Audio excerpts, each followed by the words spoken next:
कहती है खिचड़ और अचार तक को जिन नाथ की है आशा, खिचड़ और तक को जिन नाथ की है आशा, खिचड़ और अचार तक को जिन नाथ की है आशा, खिचड़ और तक को जिन नाथ की है आशा, रुक्मण इन्हीं प्रभु को, रुक्मण उन्हीं प्रभु को, तो क्यों नहीं बुलाती रुक्मण उन्हीं प्रभु को,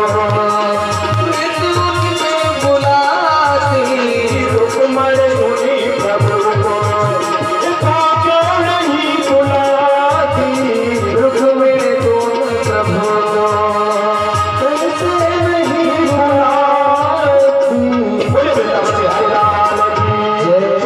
राजा ने इस प्रकार सखियों ने कहा है रुक्मणी, अरे उस कन्हैया को क्यों नहीं पुकारती जिसको गजराज ने पुष्प लेकर के पुकारा और उसके कष्ट को भगवान ने दूर कर दिया। सुखदेव जी कहते राजन, आज जिस समय इस प्रकार सखियों ने कहा आज माता रुक्मणी ने उसी समय अपने मन में संकल्प कर लिया कि मैं भी भेजूं अपने नाथ पर हर भेजूंगी संदेश, पहले आता कौन है राजा या राजेश।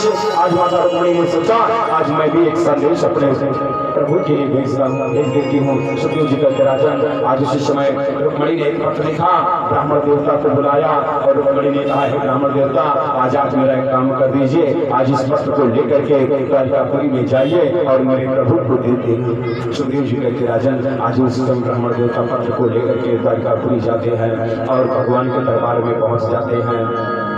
भगवान दरबार में बैठे हुए हैं। जैसे ही भगवान ने ब्राह्मण देवता को देखा, भगवान ने अपने आसन से उठ करके प्रणाम किया। भगवान ने कहा कहिए विप्रदेव आप कौन हैं, कहाँ से आए हैं? तो जानते हो आज ब्राह्मण देवता ने कहा प्रभु मैं कुंडनपुर से आया हूँ और विश्व की बेटी जो आपकी चेरी है वो आपके लिए एक पत्र लिख करके दिया है। सुखदेव जी कहते राजन, आज इसी समय भगवान उस पत्र को लेकर के आदि से अंत तक पढ़ते हैं। उस पत्र में देवी रुक्मणी ने लिखा था प्रभु अगर मैं उस दुष्ट के साथ मेरा विवाह हुआ तो इसमें मेरा कुछ नहीं जाएगा, इसमें आपका ही अपमान होगा।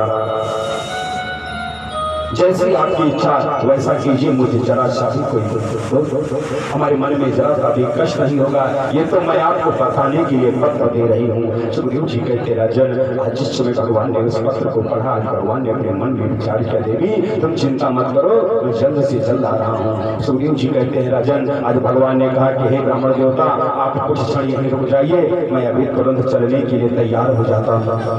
सुखदेव जी कहते राजन, आज उसी समय मेरे गोविंद ने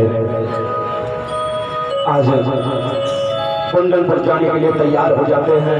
आज मैं गोविंद ने आज मजदूर से कहा कि बाबा अगर आपका आदेश हो तो आज हम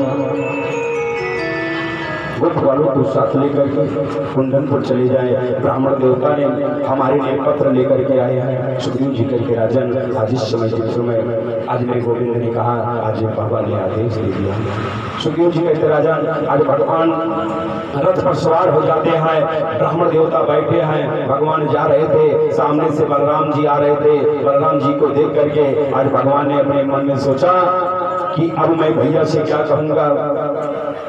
जैसे ही बलराम जी सामने आकर के खड़े हुए, बलराम जी ने कहा कन्हैया कहाँ है? आज भगवान मोड़ी नीचे कर लिए। भगवान ने कहा, अपने मन में विचार कर रहे हैं कि अब मैं क्या कहूँ। सुखदेव जी कहते राजन, आज बलराम जी उनकी मन की बात को समझ गए कि कन्हैया तो कुंडन पर विवाह करने के लिए जा रहे हैं, लेकिन शर्म बस कहते नहीं है। कन्हैया ने आज बलराम जी ने कन्हैया से कहा, कन्हैया चिंता मत करो, तुम्हारे साथ हम भी चलने के लिए तैयार हैं। सुखदेव जी कहते राजन, आज इसी समय मेरे गोविंद कृष्ण बलराम ब्राह्मण देवता को साथ लेकर के कुंडनपुर पहुंच जाते हैं। और जब कुंडनपुर में पहुंचते हैं, आज ब्राह्मण देवता ने आज कृष्ण और बलराम को महल की कटौड़ी में निवास स्थान दिया। और उसके बाद आज ब्राह्मण देवता देवी रुक्मणी के पास जाते हैं और जाकर के देवी रुक्मणी से कहते हैं कि हे देवी, आओ मेरी सखियों निकालो।